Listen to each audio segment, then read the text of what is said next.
Double festivities on Tuesday evening as author and political scientist Selwyn Ryan celebrated his 80th birthday along with the launch of his latest book, Selected Writings on Race, Class and Gender in Trinidad and Tobago, The Struggle for Hegemony.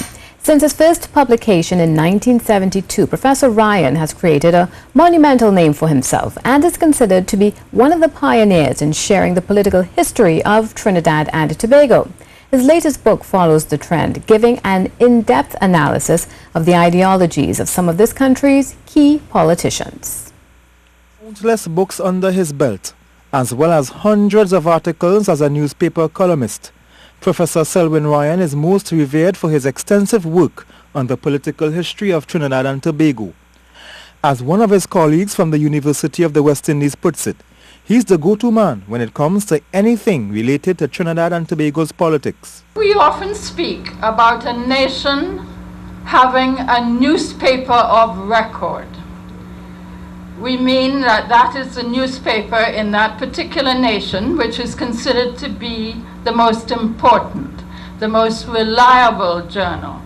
In my view, Selwyn is the author of record for this nation's political history, this nation's modern political history. His latest novel adds to a now 25-part series and delves into the works of some of the political stalwarts in Trinidad and Tobago. There are some long sections. There's a long section on Patrick, a long section on Kamla, a long section on Pandey, a long session on Jack Warner, and a longer section of all of these people in the theater of Trinidad politics. It has been deemed the most reader-friendly of the earlier books, as it is not drenched in overly technical political jargon, making it easy for the everyday man to enjoy. He added much of his motivation for the work came from ideas by the late Patrick Manning, who he says, contrary to what people think, has always been an inspiration to him in some regards.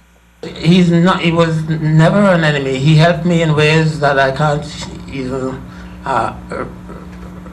recognize, but he has given me opportunities to do A, B, C, or D, and we have worked. We have quarreled a lot. I don't think he likes me much anymore, but I think that I recognize, as a social scientist, the contribution which he has made. Exercising humility in spite of his plethora of accomplishments, he admits he could not have done it alone. He shared the credit for his success to Gloria Lawrence, his typist and aide for the last 30 years. Without Gloria, no Bookie. No Bookie, no Gloria. Or no Gloria, no Bookie. Among those present in Tuesday night's attendance was Prime Minister Dr. Keith Rowley, who was presented with a copy of the novel. Former Education Minister and current MP Dr. Tim Gopi Singh was also in attendance. Mr. Ryan has stressed this is not the last of his works, and he has already begun formulating ideas for the 26th series. Ian Wason for C News.